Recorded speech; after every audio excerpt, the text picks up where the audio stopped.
Today I'm going to talk to you about a plant that grows everywhere and that everyone knows about. It's a plant with amazing health properties. I'm talking about the stinging nettle.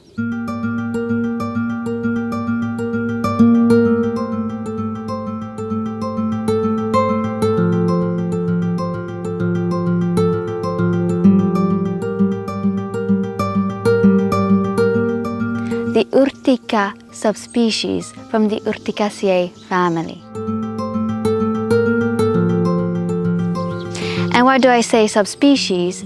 Because I'm regrouping all the stinging nettle species under the same genus Urtica, because they all look pretty similar and they all have similar properties. So today we're going to be talking about the stinging nettle as a whole in general. Now, this might come as a surprise to you, but the stinging nettle is a wild edible, so you can eat it. Now you're probably wondering, how am I supposed to eat this plant? That when I touch it, it really stings and it really hurts, ow, and doesn't really give you much of a wanting to eat it. Well, yes, you're right, it does sting, but I'm going to show you a trick to not get stung. First of all, we have to understand why the stinging nettle stings. Well, if you look at the leaves, on the upper surface, you will see these little hairs everywhere. And they're called trichomes. And these are the little hairs that sting you. They're like little needles, you see. And they have tips that come off when they're touched. So it's just like a needle. It injects a poison into you that's, irritable and inflammable. And that's why it stings so much. And we call the upper surface of the leaf the adaxial surface. So you'll find the stinging needles on the adaxial surface of the stinging nettle.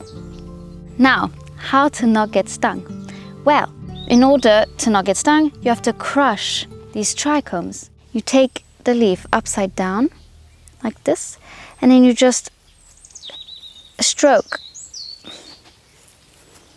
the leaves. You stroke the back of the leaf, because that's where the trichomes are not. And you can really crush those trichomes. But here I'm not really worried because it's a young plant. But on all the plants, you'll want to do this for sure to really make sure they're not there, because you don't want to put this in your mouth and then start stinging and all. Okay, so when you're sure that you've nicely crushed them and all, normally, no sting. Amazing. Magie. Now I've got my water and I'm just going to just spilt it all over myself. I'm just going to clean this little leaf because,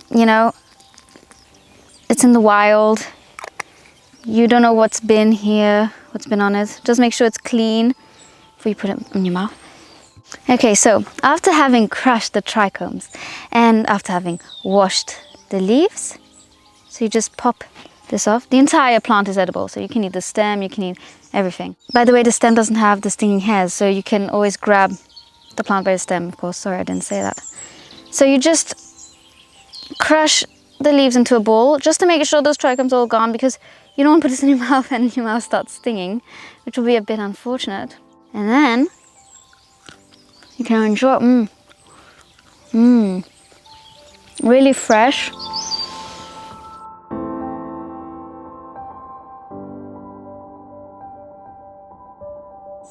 Fresh, juicy.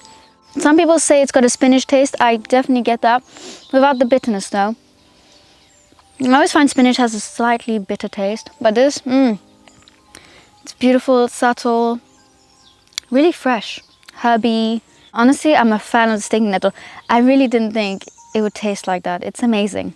When you discover the health properties that this boy has, oh my gosh, you're going to be impressed. And also, that's why the stinging nettle has such a great defense mechanism. If it didn't have this defense mechanism, stinging trichomes, it would definitely be eaten by all the herbivores and there'd literally be no stinging nettle left. It's so nutritional, it's got so much goodness in it that obviously everybody wants to have a bite of it.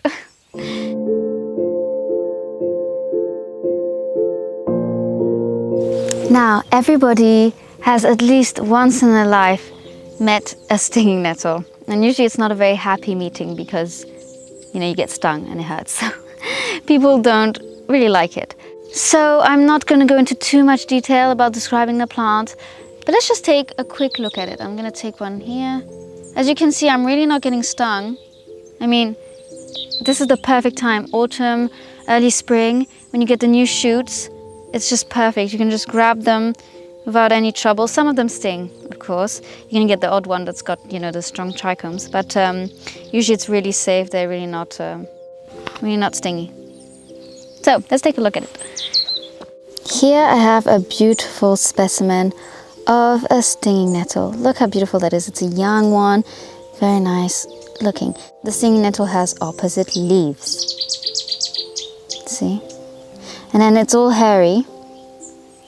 You can see that it's got all these little hairs on it, and the stem is a square. I don't know if you can see it, maybe not. But it is a square stem. You can see the 4 sides. So see, always opposite leaves, square stem, hairy all over the whole plant, of course. There you go. Now the leaves. The leaves are sort of triangular / heart shaped, I'd say, and they're very dentate. So you see they have these sharp little teeth all around. Very characteristic. Now you could confuse this plant with the white nettle.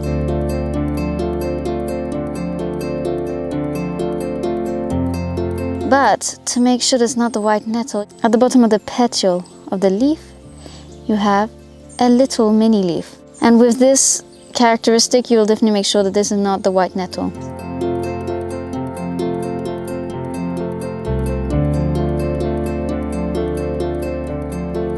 Here you see the little hairs on the diaxial surface. Those are the stinging hairs. There we go, here. You can see them. These little lethal hairs. The protection mechanism of the stinging nettle. Now you have to be careful though, because with some nettles, some species of nettles, they have them underneath as well. So my trick kind of goes to the bin. But usually they all have them on the surface. So just be careful, you know. I always say if you really are in doubt, just handle with gloves. But yeah, normally should be on the adaxial surface. So there you go, a stinging nettle. So, as I said earlier, and as you saw me, obviously the stinging nettle is edible. The stinging nettle can be used in many ways. It's really a great plant, I'm telling you, it's super versatile. So you can eat it raw, just like I did, or you can add it to soups, you can eat it steamed, fried. What I find really fun is to ground up the leaves into a powder. Then you can sprinkle that powder on your dishes and your meals, or you can use it as a sort of a stinging nettle flour.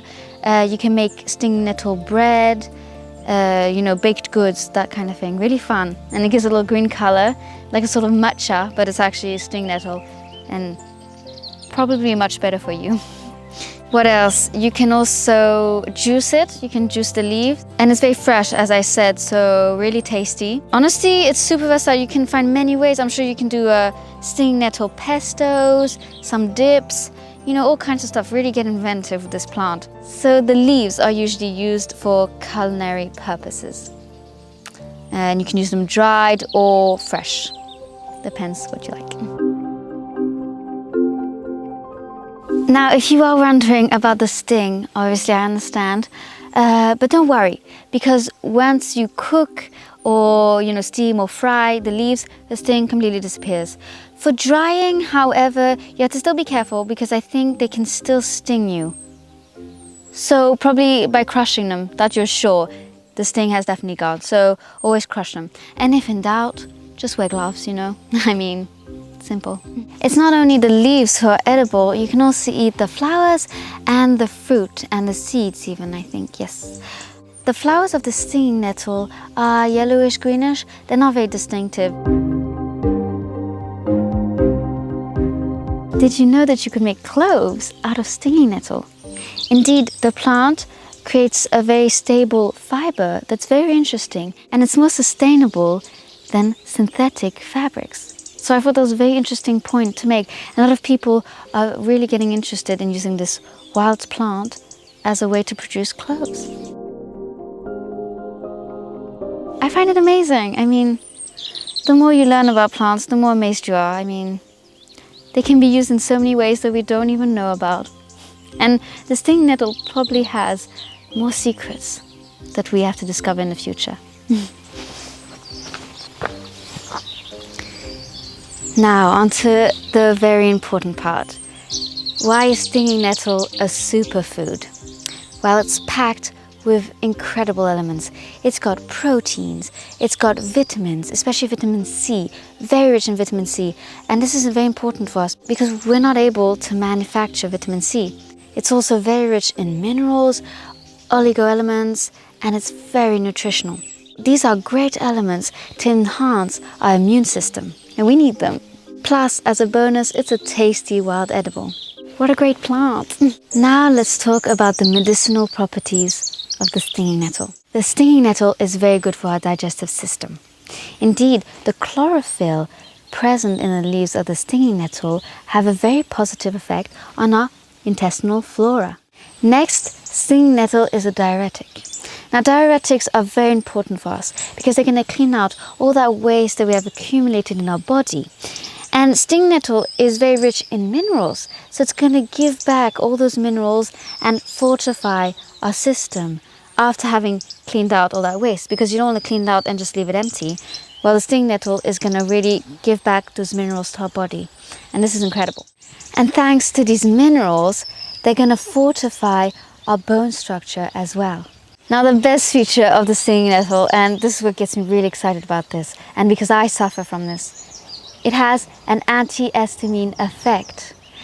That means that if you have allergies, seasonal allergies, the spring season's coming up, all the flowers, and you get, that running nose and wheezing and, you're just allergic, this plant is for you. The stinging nettle will help you treat those allergies, and has been known for a long time. A lot of people take stinging nettle to treat their allergies. I mean, it just gets better, doesn't it?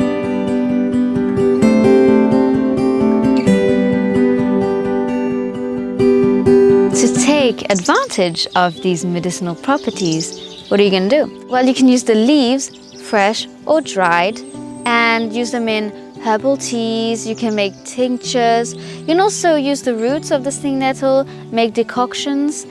It's really versatile and can be used in many ways.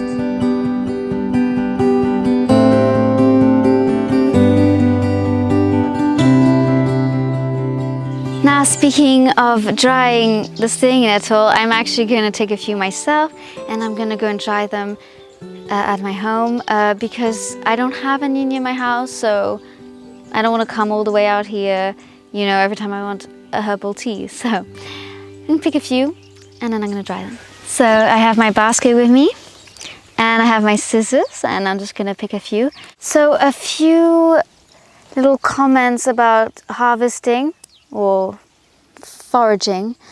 First of all, you don't want to take all the wild plants here because you got to leave some for others, or you don't want to decimate the whole population of stinging nettles. So only take like the bare minimum. You can always come back. Second of all, never take the whole plant out, the root and everything.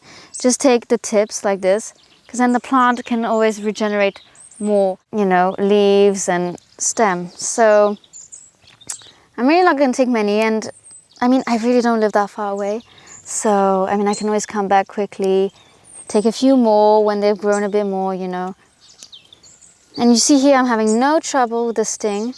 So I'm really telling you, this is the best time when they're young.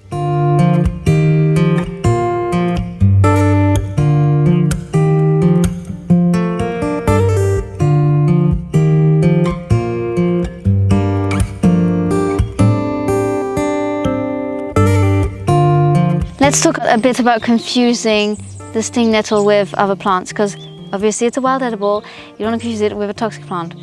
But you can't really confuse the stinging nettle with another plant. First of all, you always know it's a stinging nettle because it stings.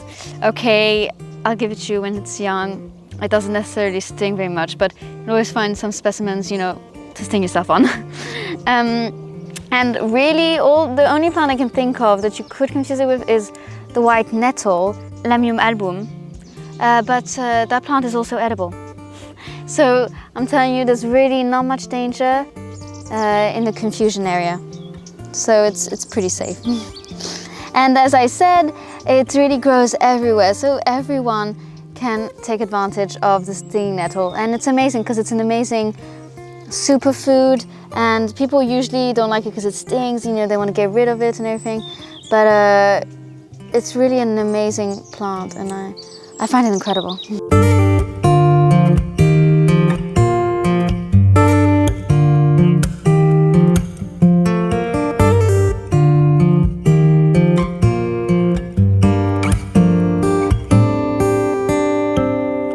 Generally, the image of the stinging nettle is not very glamorous because when people meet it, it stings them, it hurts, they want to get rid of it. It's not very nice. So, obviously, I want that image to change, and I hope I have persuaded you of the magical, incredible, nutritional, medicinal properties of the stinging nettle. It's great for our health, and we should take advantage of this lovely plant, and we should get over the fact that it stings, because there are many ways to get rid of that sting, and it's definitely worth it. Eating this plant and using it medicinally is a necessity for us. So make sure to get out there and to go and see the stinging nettle, you know, taste it, eat it, use it. It's the best way to get acquainted with wild plants, especially wild edibles, and I really recommend it. So I will stop there, and I will see you with the next plant. Goodbye.